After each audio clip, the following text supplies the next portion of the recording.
11월 5일 화요일, 오늘 10% 이상 급등한 종목과 그 이유에 대해서 알아보겠습니다.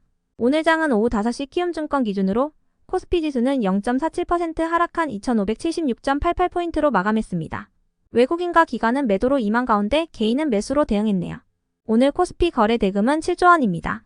한편 코스닥 지수는 0.30% 하락한 751.81포인트로 마감했습니다. 외국인은 매도, 기관은 매수로 임한 가운데 개인은 매수로 대응했습니다. 오늘 코스닥 거래 대금은 5조 원입니다. 그럼 본격적으로 오늘의 급등 종목들을 살펴볼게요.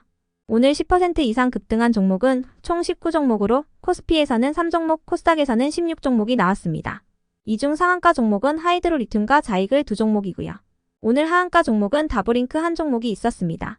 총 19개의 급등 종목들을 한데 모아서 테마별로 묶어보니 3개 테마로 나눠볼 수 있었어요. 그 외 나머지는 개별 이슈로 오른 종목들인데요.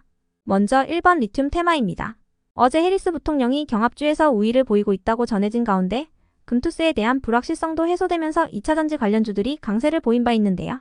오늘은 미국의 대선 결과에 대한 불확실성 속에서 외국인의 매도세가 나오며 주요 2차전지 기업들은 약세를 보였어요.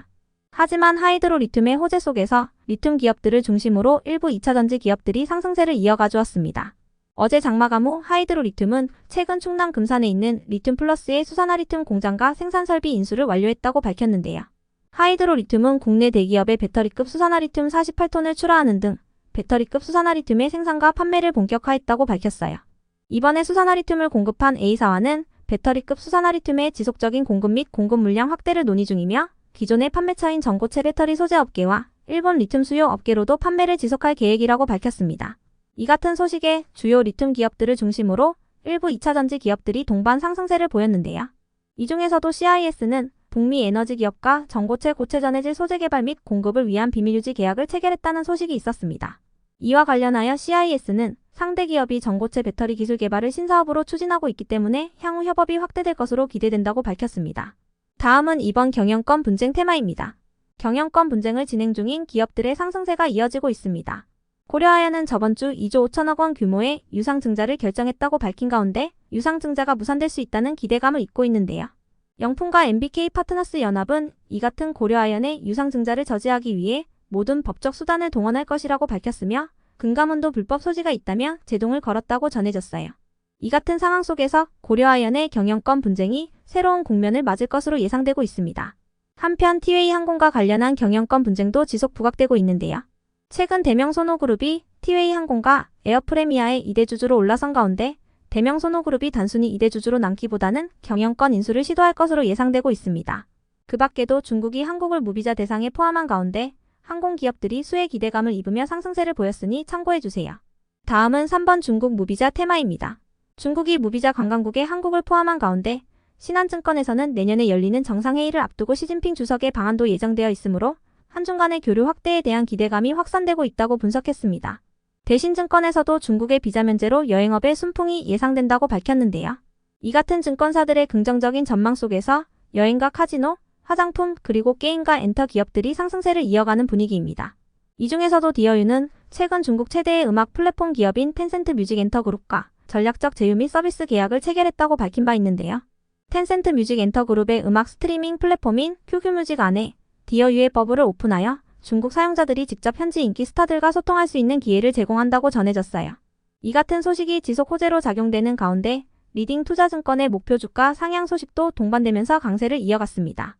디어유의 오늘 정규장 종가는 39,200원입니다. 그 외 나머지는 개별 이슈로 오른 종목들인데요. 먼저 경남제약의 급등 이유는 파악되지 않았습니다. 다만 경남제약은 어제 알레르기 치료제인 알러나딘정을 출시했다는 소식이 있었으니 참고해주세요. 그 밖에도 일부 기사에 의하면 경남제약은 적자 탈출을 위한 방법을 모색 중이라고 전해졌습니다. 이어서 리메드도 오늘 호재나 공시는 없었는데요. 최근 리메드의 경두개 자기자극기가 비만 치료 효과를 입증하면서 비만 치료 시장에 본격적으로 진출한다는 내용의 단독 기사가 있긴 했었으니 참고해주세요. 다음으로 DS단석은 최근 1조 원 규모의 공급 계약 소식을 전했던 가운데 재활용 플라스틱 사업을 진행하는 자회사 2개를 합병한다는 내용의 단독 기사가 전해지면서 강세를 이어갔습니다. 관련 기사에 따르면 플라스틱 가공 사업을 하는 DS첨단 소재와 재활용 플라스틱 원료 제조 기업인 DSENE를 이번 달 중으로 합병할 예정이라고 하는데요. 합병이 추진된다면 최근 실적이 악화된 DS 첨단 소재의 재무 구조도 개선될 것으로 기대되고 있습니다. 이어서 레뷰코퍼레이션은 LG U+의 추가 투자 혹은 경영권 인수 기대감이 지속되면서 강세를 이어갔습니다. 관련 기사에 따르면 레뷰코퍼레이션의 2대 주주인 U+는 레뷰코퍼레이션의 최대 주주 지분 보호 예수가 최근 해제되면서 적극적인 지분 확보에 나설 것으로 전망되고 있습니다. 다음으로 윈스는 어제 장마감 후 3분기 후 실적을 발표하면서 강세를 보였습니다. 윈스는 전년 동기 대비 매출액은 6% 증가한 214억 원을 기록했으며 영업이익은 전년 동기 대비 14% 증가한 42억 원을 기록했다고 밝혔습니다.